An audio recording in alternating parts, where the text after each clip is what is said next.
listening to Seminary Dropout, and I'm your host, Shane Blackshear. Somewhere in between seminary and youth camp, it's Seminary Dropout. Let's go.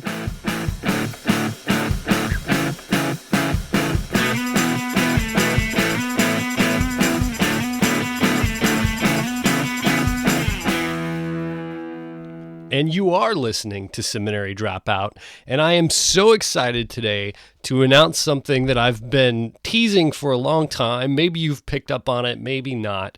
But starting today, for the rest of this month, all episodes are going to be guest hosted by my friend Grace Sandra, and I'm so excited.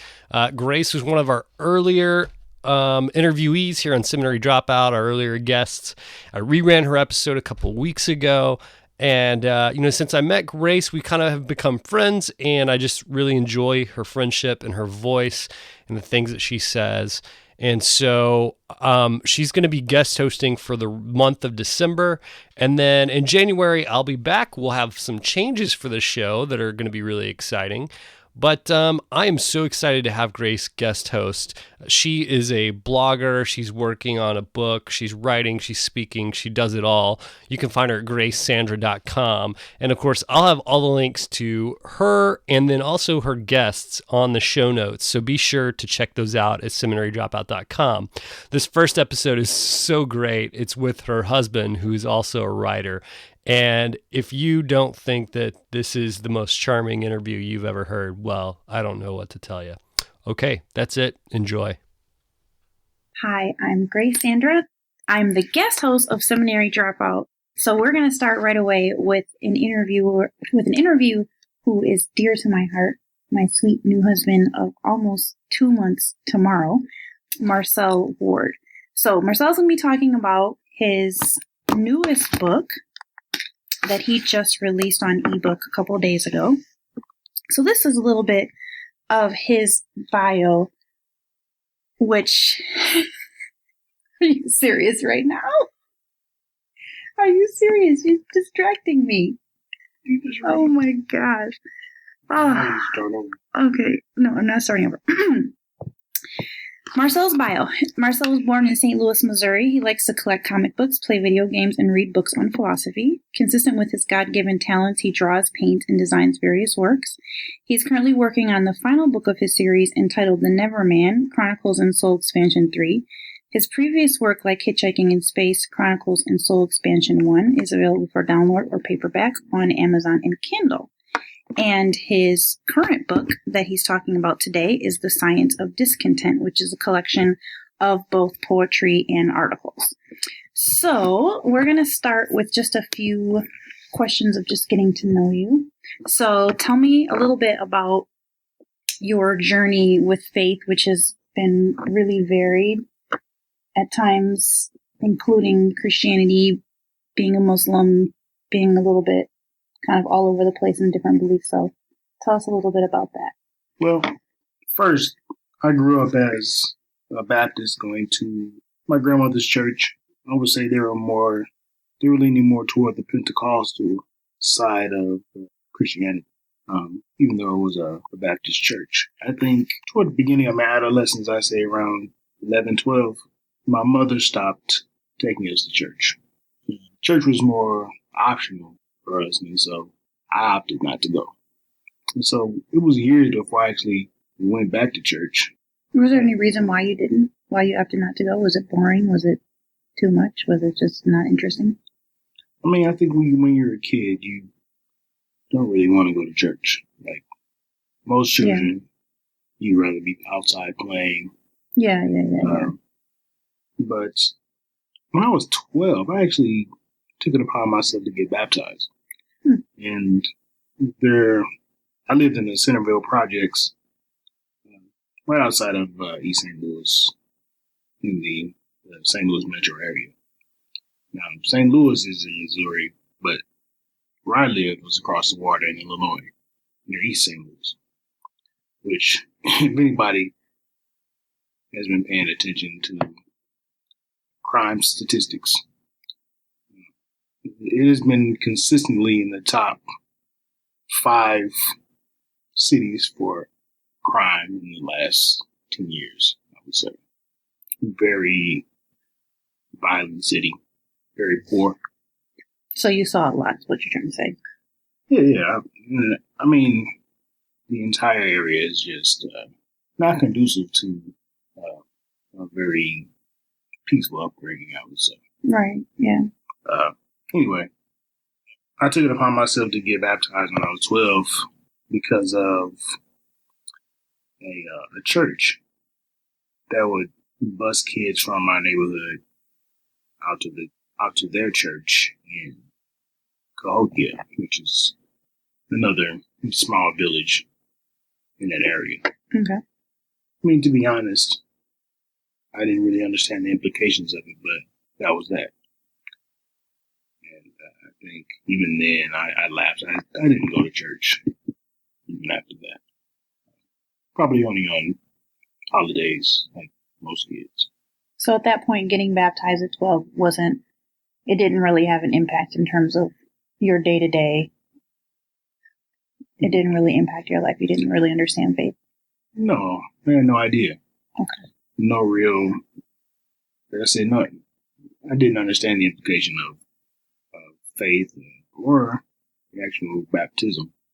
So I did get baptized again, which was last year. So you've been double dipped?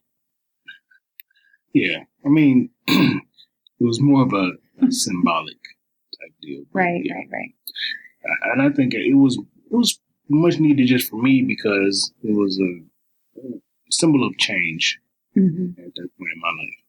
A lot of things changed last year, which was good. So I think from the time I was actually out of high school and going to college, sent me on a different type of journey. Okay, tell us about your journey out of high school. Is that when you started thinking about Islam, or was that later? I think I was more or less, I was inundated with information, first of all. Not just through religion, but hip-hop, Black history. I was hearing a lot of different things, and I was just pretty much discovering myself like most Black men do when they're away from home in college. It's just kind of one of those rite of passage type deals. Where'd you go to school? Initially, I received an art scholarship from McMurray College, which is in Jacksonville, Illinois. Didn't really like it there, and I ended up transferring to Millikin University in Decatur, Illinois. All right. Sorry, I can't help it. In Decatur, Illinois, with some of my good friends from high school, my best friends. And I stayed there for the remainder of my undergrad. But I was on pretty much like not just a spiritual journey, but more or less knowledge. So I dabbled in the 5% Nation, which 5%ers they're kind of an offshoot of Islam that believe the black man is God, and that just the black man or black people, black men in general. The black man is God, and the black woman is symbolic of the moon, and the child is symbolic of the stars. So sun, moon, and stars. It's kind of it's a very interesting faith, I would say. So how long were you a part of that for? Not very long, until I realized how ridiculous it was. I think there was a point in me where I reached for everything that I could try to that could give me a sense of myself. Did you feel like you had any influences at your school? Was there any spiritual groups? Was there anything that drew you? Was there like a black association of Christian students? Was there anything like that? Well, yeah, those groups were there, but I was staunchly against Christianity while I was in college. Oh, okay. I would say that, so I avoided anything. Even with the office. Right. I was a fraternity guy. But I mean, even though my girlfriend at the time, she was actually a Christian, and she actually sang in the choir in the gospel choir. The gospel choir. I still wouldn't go. You didn't even go to her concerts? I wouldn't even go. Oh, babe, man, that's messed up. Yeah. I would have broke up with you. Sure. Long story short, Fast forward to being a college graduate, I ended up going to live in Cleveland, in the Cleveland area with my uncle, who was a Muslim, and where I ended up becoming Muslim for a little bit. And once again, it was, to me, Islam was missing something for me. I don't really think I could put my finger on it. Okay. But it just didn't hold the same. It felt like I was still lacking something. Wait, let me pause and ask you a question. So all the while that you've been kind of trying to figure yourself out, seek knowledge and seek wisdom, did that change your art and how you did your art as a writer, as a poet, as a painter, as a graphic artist, as a drawer, all the different ways that you express your art? Did your beliefs change how you went about doing your art? I wouldn't say my beliefs changed anything about how I did my art. But I will say that maybe it gave me a different perspective. I would say that being a Christian and knowing where my gifts come from and knowing how I can use those gifts to glorify God, that's what actually the difference had become. That's the change. And didn't necessarily enhance my skills or anything like that. It made me understand how and why I am who I am, why I have these gifts. So it sounds like it was a little bit more internal, found more joy and peace in using them, not necessarily that they look different. Correct.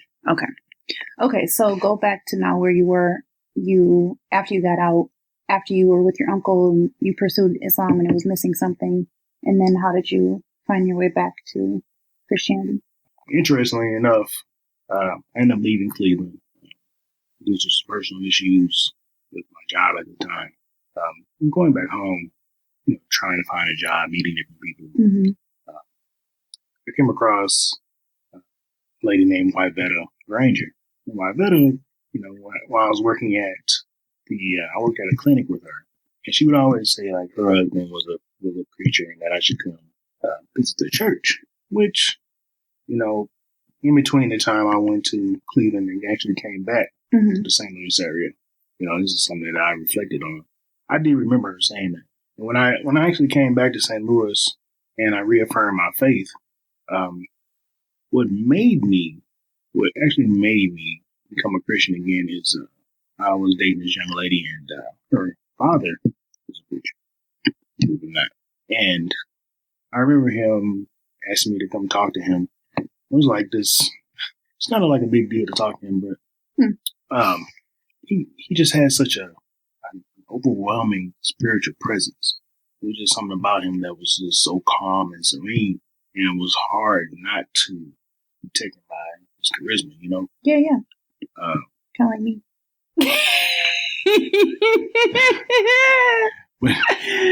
Carry on. Anyway, he told me to come and talk to him in the study. And so he sat me down and he asked me, he's like, do you believe that you're going to heaven? Because I guess at this time, his daughter had already told him that I wasn't like a Christian.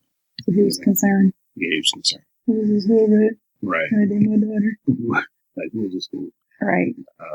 So he was concerned about this heathen that was dating his daughter. Right. So that question, first of all, it disarmed me.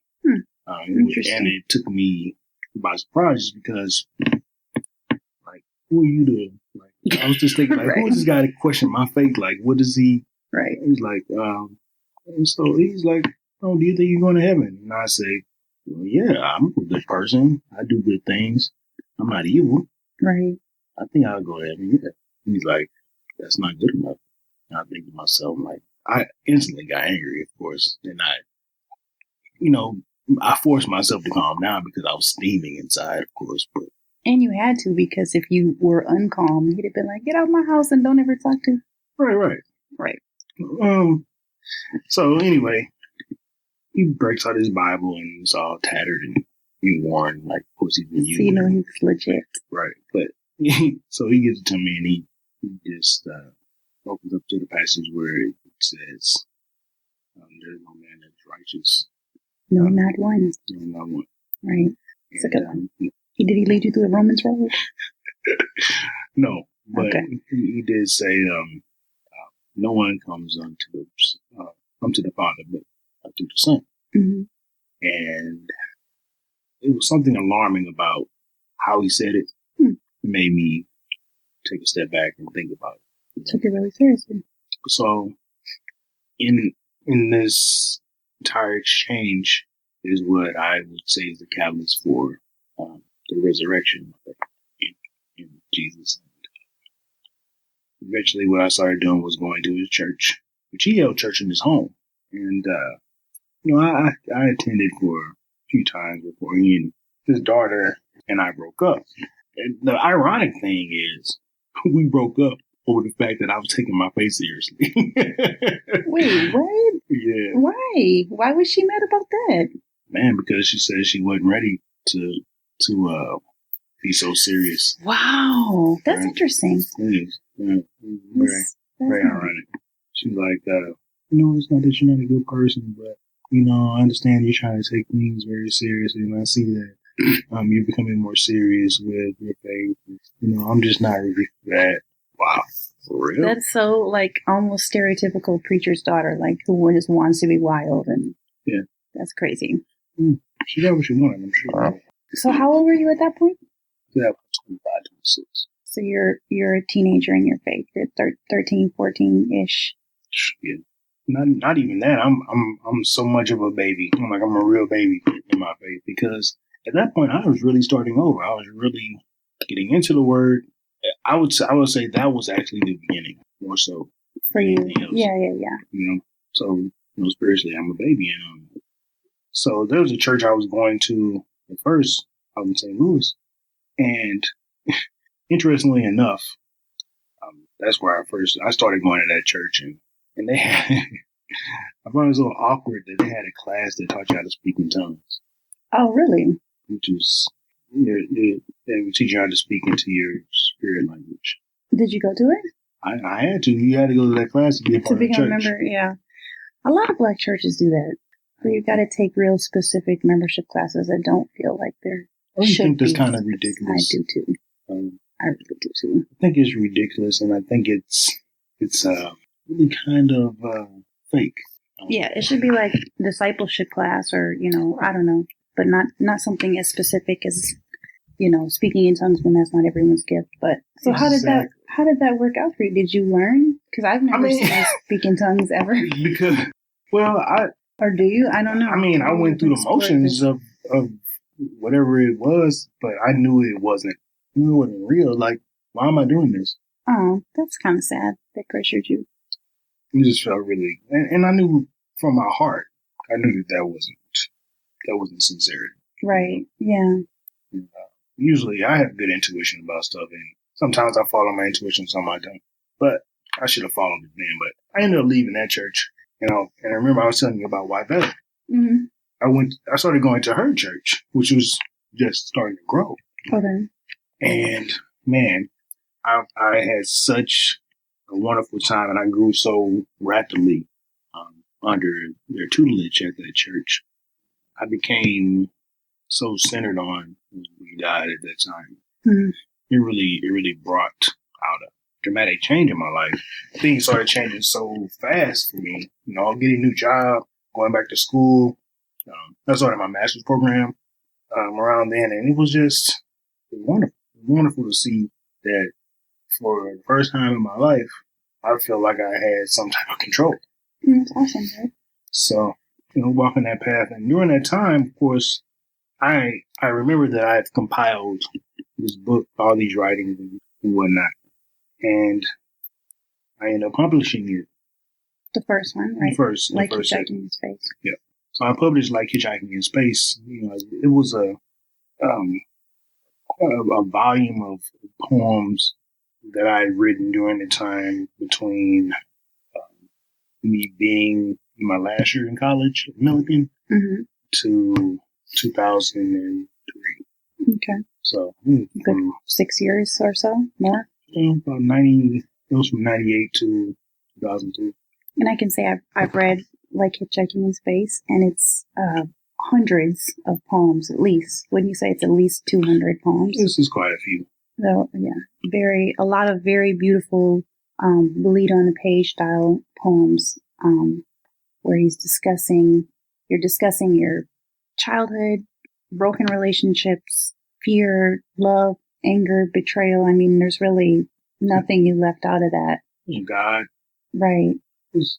All that stuff was, on my mind, and I published that once again, not for any type of monetary gain, but for myself. It was just written during a very pivotal time in my life. A lot of things were changing, a lot of things I didn't understand. Some things I was beginning to understand, like what I really enjoyed about music, things I enjoyed about diversity, Mm-hmm. being in different cities, experiencing different things while I was traveling, just really discovering myself. Yeah. I can tell from reading it, it's very obvious that you're exploring a lot of ideas, but I remember the first time I read it thinking, wow, he really sounds like he's struggling through some depression. Because some of actually a lot of your angst really comes through at that time in your life, that a lot of things were. It was definitely a lot of depression type feelings and thoughts, a lot of anxiety. Yeah. Especially about my career, my livelihood, my relationships, all of that. Yeah. So I ended up publishing it, and it was really not done to my liking, to be honest, the first time I published it. You haven't seen the first cover that I did, but it was bad. The cover was bad, or the effort, the whole thing? I mean, it's the same stuff with the cover. Oh, okay. Because he's a graphic artist, so you design your own covers and writes everything himself, edits everything himself. Yeah, One man show. Probably to my detriment, but I do all those things myself. Really time consuming. So yeah. So that first book. So then, how did you know you wanted to do the trilogy of poetry and all of that? Well, because at that time when I decided to publish it, I still had like a book more material. Like I still had like so much more stuff to put in it. You know, you had to do a part 2. I was like, I got to stop right here because it's too much stuff. It is really long. It's really long. It's too much stuff, man. But actually, I don't think I've ever. Well, no, that's probably not true. I don't actually read that many poetry books. But I remember when I first got it, I was like, whoa, this is like 250 pages. Right, so you like really get your money's worth when you get a book by Marcelle Dionne. Yeah, I packed it full of stuff. Like it is definitely runs the gamut of every type of emotion. So the book talks a lot about forgiveness. Your second book talks a lot about forgiveness, which I heard you discussing recently. Mm-hmm. So tell me a little bit about why that's important to you and what that means to you. I think forgiveness is paramount in our faith. It's one of the things that God asks us to do, but it is probably also one of the hardest things for people to do. I think without forgiveness and understanding how to forgive not only other people that have done you harm, but yourself, you do yourself an injustice in your life. Because there are things that will hold you back from progressing. And God, if God only, one thing that He surely asks us is to be forgiving. Now, we can't do that knowing that He forgave us. I think we're missing the whole point. Mm-hmm. Yeah. So the idea of forgiveness is pivotal in both of those books. It is I would say it is just the pinnacle. That is the crown of both of those books. So I know this because I obviously know you and hear you talking. So how did that look in terms of what you wrote about forgiving yourself, and how much of those poems were about forgiveness of just yourself and your own anger at yourself for mistakes and failures? I wouldn't say a lot of the poems are actually about me forgiving myself, but if you read them, you'll understand that I'm a person that understands himself. Mm-hmm. And also a person that I struggle with feelings of regret, of remorse. I struggle with hating myself or my choices in some ways. Mm-hmm.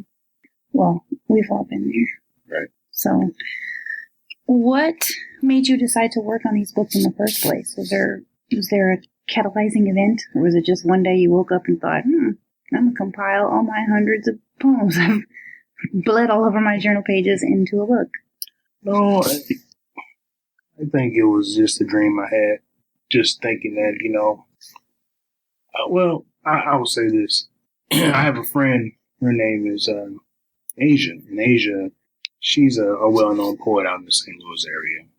I can remember going to her poetry events and really being inspired to compile my own. To do what she was doing? Yeah. And as I did, as I went to those events, it just really empowered me to take that step. So it was long after we had met that I, went down the path of compiling everything, typing it all up, and putting it together in a very orderly fashion. Mm-hmm. As you can tell, how some people who have their poetry books, they're categorized, and I put everything in sections pertaining to what they're about. Right.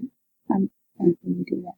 Just so people can get an idea of something that has a little bit of order. And I think it's probably best to read it that way anyway. Okay.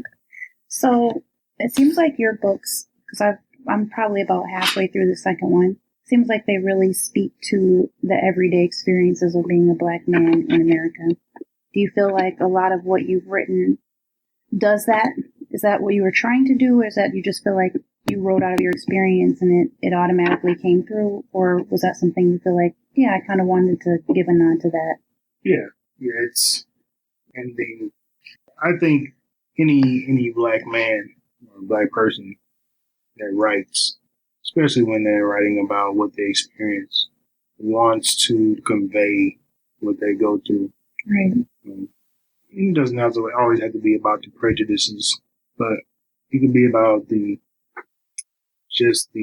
familiarity and the disdain you have, when you go to work every day and you know that you're not receiving your just due, or right. You feel like you're being slighted for reasons other than your work ethic. We want to. Well, I would say I want to convey that this is how I feel about why why it's been so hard for me to get where I need to get. I mean, there's a few poems in my book where I talk about how I was working at J.C. Penney when I had already graduated college, and I was working at J.C. Penney's for shoes, and I felt so much remorse and pain and regret for working at J.C. Penney's. Right. Why? Because I felt it was at that time beneath me. I felt like I had spent 4 years in college and gotten nowhere. Your degree was in graphic design, right, which is a hard field to get in for anybody. Well, that degree is pretty much worth zero now. Really? It's useless. Mm. It's like it might as well be kindled for fire this winter. You know what I mean? Like it is useless. So, but at the time, you were hoping to get a job in graphic design, and you found yourself at JCPenney. So that's what but the angst was coming from in terms of that. Yeah, and the big issue about that is not just me trying to blame anybody. Mm-hmm. I'm not trying to blame white America. I'm not trying to blame the system. Really, I have to look at myself and understand that I didn't do enough to get where I need to get. I didn't work hard enough to where I need to get. Mm-hmm.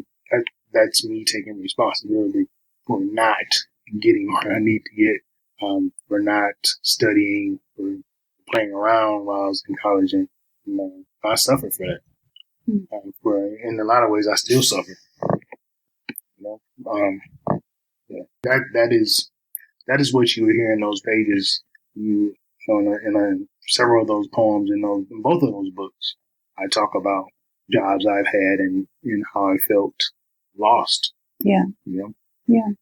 another aspect that you talk about a lot is just your own personal life, some of the lived experiences that I think a lot of us have of fatherlessness or having limited access to our fathers, broken family, and seeing things in our families happen that are really unfortunate. And I know from obviously knowing you and being married to you that your social media, you talk a lot about the Black community and choices that we're making, and just have a really big passion for seeing change in the Black community and Black families. So can you tell me a little bit about how that impacts your work and what you write and what you're hoping to accomplish? Sure. I would say more so in the upcoming book, the Neverman book, you will hear more about those ideas and the social change that needs to come about. But I think Black people generally, and this is something that's been verified, just through a lot of research. We are actually on the bottom rung as far as IQ levels are concerned.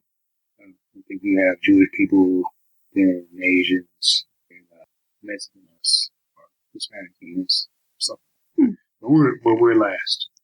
We're in the bottom rung. Our categorically, or percentage wise, we're average IQ level is 85% or 85. I'm sorry, not 85%. So I think as far as socially, I try to come across as one that says, okay, we know what's wrong. Let's stop blaming others. Let's address the issues that we see by doing more progressive things, going to therapy, stop hitting our children, be peaceful parents, be more involved in our parents' lives, our kids' lives, stop having children out of wedlock. And all these things are it's much easier said than done. But these are the things I talk about because those are the things that are going to produce the most change once we get out of the patterns that we ever in. I mean, with the over 70% out of wedlock rate in the Black neighborhood or in the Black, we have now pretty much put ourselves in a position where we're just fighting to survive, right. To even be recognized. We have the most people in prison, and a lot of people argue with me that we are systematically pipelined to prison. Yeah, I guess we are pretty much like targeted. Maybe okay. We can say targeted. Yeah. So it's some of the things that you named are things that you yourself have been through. So you were, born to young parents out of wedlock and struggled through some pretty rough discipline, I'll call it. Yeah. But getting beat. Yeah. Okay. Well, just getting beat. And some other things too. So do you feel like that's part of what, some of those painful early experiences are what led you to write the way you do, the kind of poetry you do that's really, as I mentioned, just really honest, and it's painful. Some of the things I've read of yours have really made me cry. It's really hard to read, actually, because I feel like I'm getting inside your head, inside the pain, and it's just a lot. Yeah, I mean, it's tough to grow up the way I grew up, and then, being taught so much while I was growing up about, this is how you should raise kids, and then coming to realize it's all a lie. Yeah. It's all BS. Yeah. And then trying to help other people see that, where they are so entrenched in the idea that we need to discipline our children. Like, America is the most violent country on this earth. Like, we are so violent that we'll get on social media and post videos of us beating our children. And then have people actually applaud it and say that was... Yeah, and then we'll congratulate them. We congratulate them on social media again for doing this. I mean, we're so violent toward one another and our children. Like, there's an atheist philosopher that I listen to. His name is Stefan Molyneux. And, don't go all willy-nilly just because I say he's an atheist and I listen to him, because don't fly off the handle and get your the panties in a bunch. No, I think most people understand that all truth is God's truth. So you can take wisdom from people who are Christians or atheists or whoever. And if it's truth, it's truth. Because wisdom is wisdom. And that's exactly what I have to say about him. But he has his own show called Freedom Ain't Radio.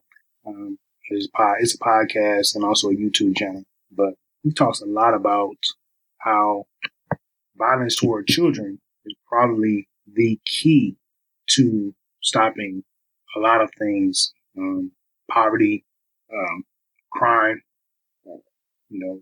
teen pregnancy, things like that.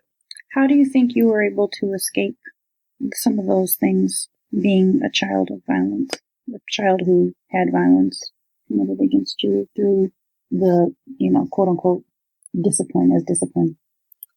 You think just God's grace on your life?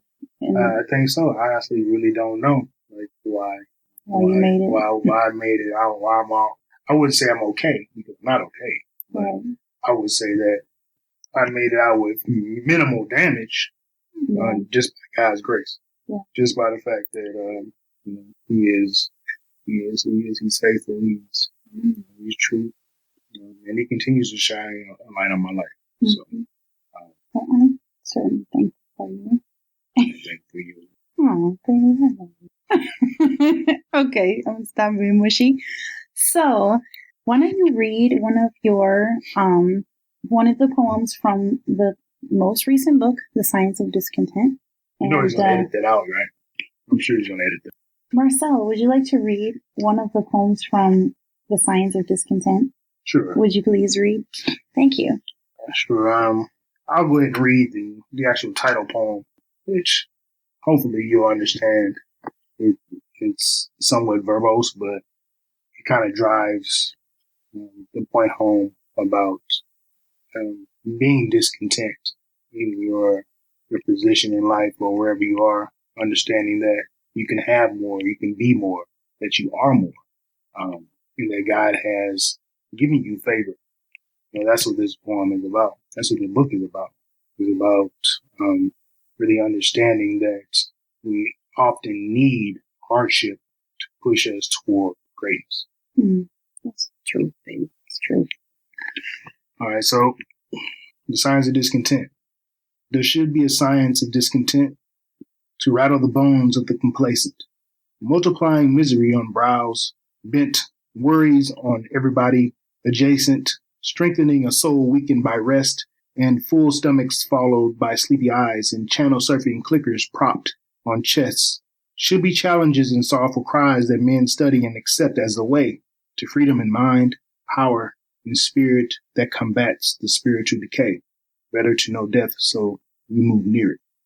There should be a science of discontent, hardships piled on high amidst dread and fear to cause a man to fight and lose his sense, running amok as if the end is near, worn out tennis shoes talking to the streets and the cackles of the urchins about, stereos sound off playing broken beats, and nearby a mourning mother gives a shout. How men grow hardened to their soft couches, wives massage their whiskers and bring them beer, pulling money from their swollen pouches. To me, enigma grows and clouds the clear. There should be a science of discontent, to bruise the pristine majesties of rich men, trading pain for pleasure and lending portent, where tedium scurries to spew forth sin. Fools know and are accustomed to the rage, walking hand in hand, benighted of days. Minds waver, trapped in society's cage. I say, welcome, frustration. Am I crazed? Bracing myself for the blows that will come. Think me a dullard. Surely you may stare, and bark your curses, holler, and have fun. But I know the science. Devil beware. There should be a science of discontent, to fashion character through stunted will, and thicken the skin when dreams may repent, to foster composure to gain lax skill, leaving men hope for fine aspirations that would otherwise wither and fall away if all their time is spent on vacations or idle chatter with people at play. Down in the trenches, get dirty sometimes, possibly build impossibility. Then be proud that you surmounted those lines and pressed the limits of ability. snaps for that. Marcelle Dionne Ward, ladies and gentlemen, you can get The Science of Discontent on ebook for Kindle, and you can also order a paper copy. Paper copy, correct? Yeah, paper copy. Paperback is $12. If you buy the paperback online, you will get the ebook copy for free. Oh, nice. Okay, is that also true for the first? If you have Kindle, that is. I'm sorry. Okay, and then the first Unlimited. book, Kindle Unlimited. Okay. All right. Thank you for being a part of my guest hosting of Seminary Dropout. Well, thank you very much for having me. It's You're been a pleasure. welcome. You're welcome.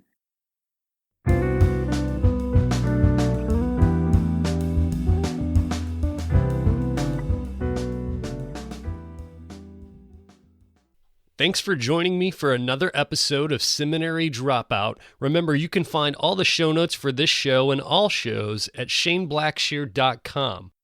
Oh, and hey, have you ever thought about starting your very own podcast? I bet you have. And I think you should do it. In fact, I've created a course just for you to teach you everything that I've learned over the last couple of years producing Seminary Dropout. So if you're interested in podcasting and want to learn how, go check out my course. You can go there by typing in podcastingforeveryone.org. And you can get a special discount by typing in the discount code Seminary Dropout, all one word. That'll give you 25% off. So go check it out. If you have any questions, let me know. Okay. Thanks to those that left ratings and reviews on iTunes this week. Remember, that keeps the show front and center. Also, remember, you can find me on Twitter at beardonabike. That's at beardonabike. Also, I'm on Facebook, facebook.com/ShaneBlackshear123. And remember that Seminary Dropout is listener supported. You can visit supportseminarydropout.com and press Become a Patron. Remember, this music you're listening to right now is by D.L. Rossi. You can find him online on iTunes and at dlrossi.com. All right, thanks again for joining me for another episode of Seminary Dropout. Stay tuned for next week's episode. Love you. Take care.